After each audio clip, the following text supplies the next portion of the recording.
bir sözüm vardı İran şəhərlər və Pantürklərə. Baxın İran şəhərlər, əvvəldə siz gərək bunu biləsiniz ki, əgər bizim Herodot bastağımız olmayaydı, heç bizim də Həxamənişlər yox idi, heç bilinməyəcəkdi Həxamənişlər farsdır ya yox.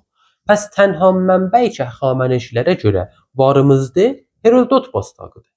Herodot bastağı olmasa, Həxamənişlərin varlığı isbat olsa beduni Herodot, Həxamənişlər Aşurların qalanlarıdırlar.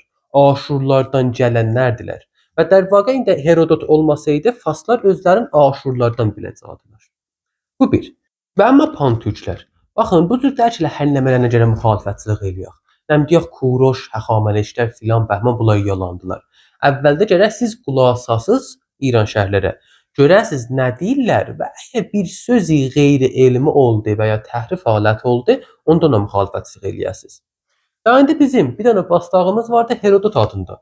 Və bütün evrim də onu qəbul eləyibdi. Və biz onunla gedəcəyik qabağa və hər sözü ki Herodotdan eşik deyilsə, elə mən özüm də müxalifətçilik eləyəcəm. Leza Herodotdan da eşik danışmaq Həxamənişlərə görə qeyri-elmi bir sözdür. Bu ki indi Zərtoştun sözlərini basırlar Kuroşun hesabına, bu qeyri-elmi bir işdir. Bu təhrifdir.